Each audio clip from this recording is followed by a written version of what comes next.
dengan saya, Nofisa Sari Laia. Saya Ahmad Zakaria. Saya Gita Febrianti. Saya Mutia Halimah. Saya Sikolika Cepo. Saya Fitral Yani. Saya Dela Ardia. Saya Muhammad Darmawan.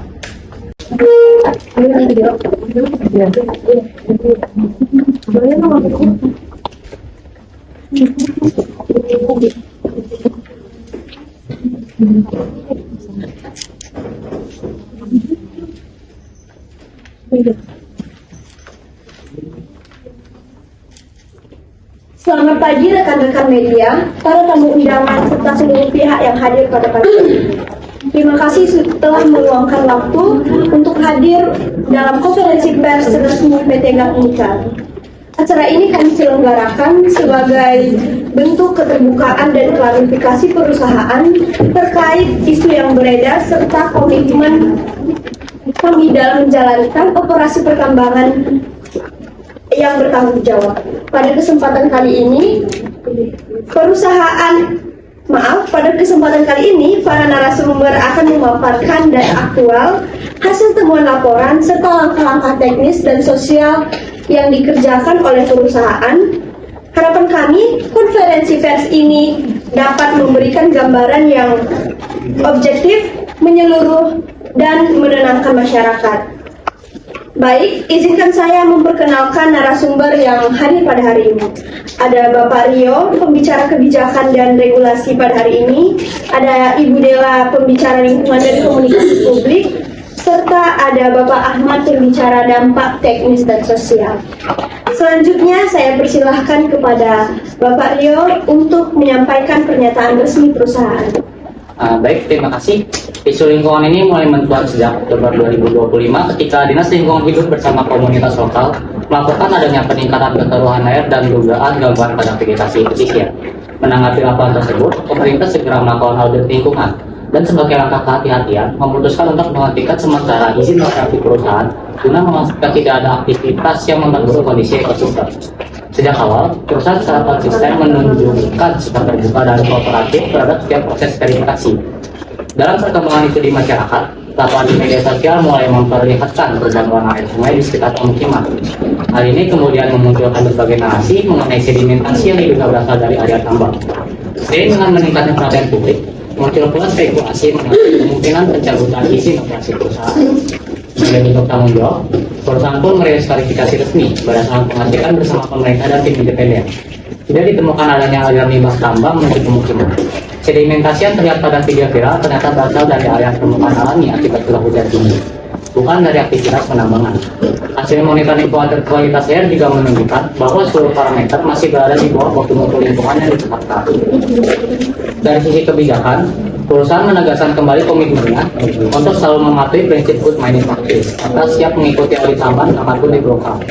Perusahaan juga menekankan dedikasinya terhadap keberlanjutan, transparansi, serta perlindungan lingkungan sebagai bagian dari tanggung jawab jangka panjang. Demikian klarifikasi dari saya. Untuk penjelasan lingkungan dan komunikasi publik, saya persilakan kepada Ibu. Baik, terima kasih Bapak Rio. Menyambung dari apa yang telah disampaikan, sebelumnya saya akan melanjutkan dengan membahas aspek lingkungan dan komunikasi publik.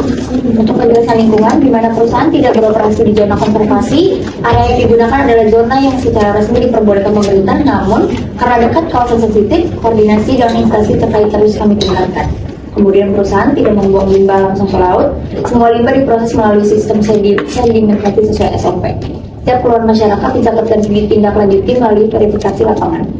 Komunikasi publik dan transparansi, di mana kami membuka posko informasi yang dapat diakses masyarakat kapan saja, mengadakan kunjungan lapangan bersama pemerintah daerah untuk menunjukkan kondisi nyata, menyediakan pembaruan kondisi lingkungan melalui website dan kanal resmi perusahaan.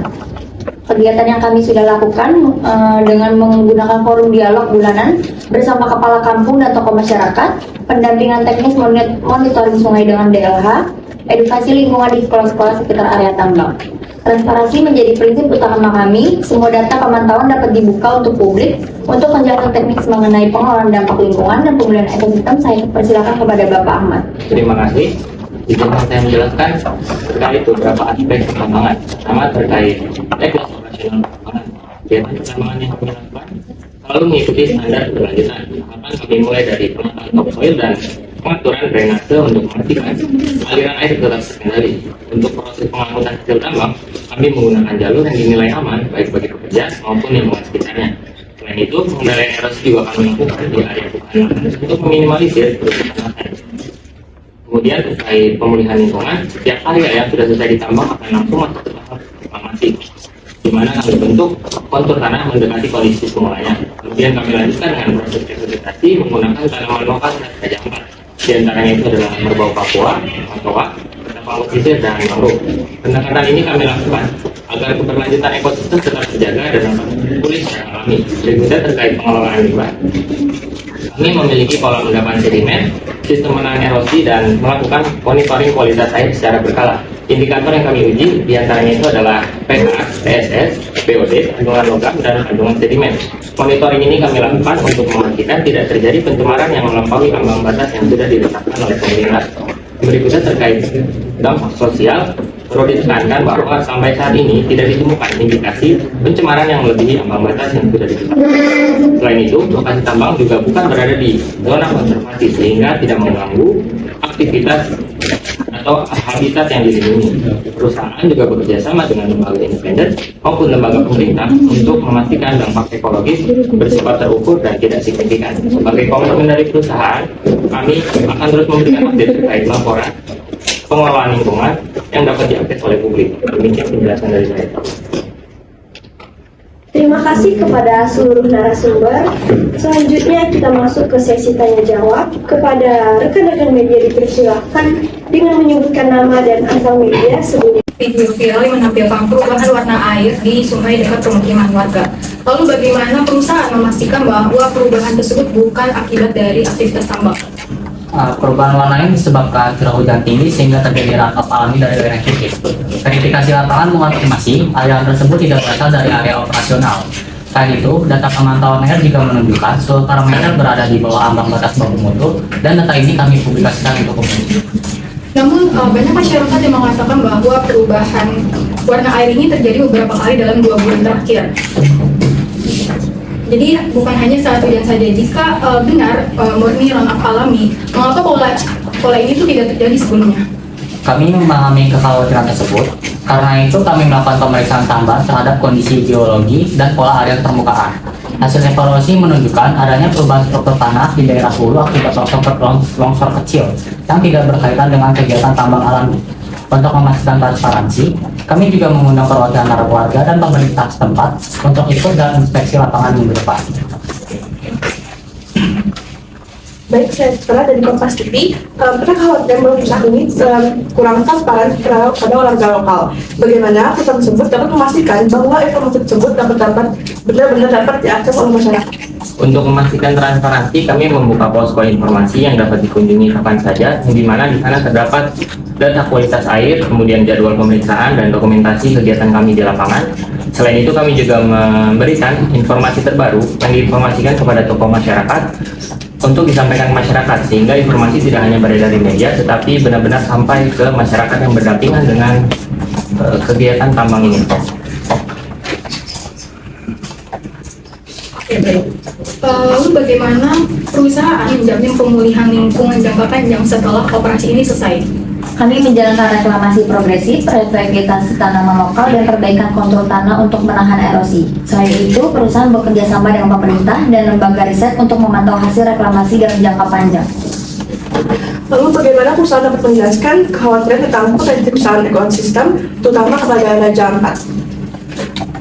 Perlu ditegaskan bahwa area tambang bukan berada di area konservasi Raja Ampat seperti yang dijelaskan oleh Bu Dela, sehingga tidak menyentuh habitat yang sensitif. Kami juga melakukan pemantauan ekologis bersama lembaga pemerintah maupun lembaga independen untuk memastikan ekosistem darat dan ekosistem laut tetap terjaga. Namun beberapa organisasi lingkungan itu menilai bahwa jaringan itu terlalu dekat terhadap Raja Ampat dan tetap berpotensi memberikan dampak jangka panjang. Apakah dari perusahaan ini ada dana tambahan? Kami juga memperluas zona penyangga atau buffer zone lebih lebar dari ketentuan minimum. Selain itu, hasil studi independen menunjukkan tidak ada perubahan signifikan pada kualitas terumbu karang maupun keanekaragaman ikan. Kami juga membuka ruang kolaborasi untuk NGO lingkungan agar mereka dapat ikut memantau dan memberi masukan secara langsung. Terima kasih atas pertanyaan yang sangat konstruktif. Kami berharap konferensi pers ini memberikan kejelasan yang diperlukan oleh publik. Dengan demikian, sesi tanya jawab kami akhiri. Selamat siang dan sampai jumpa.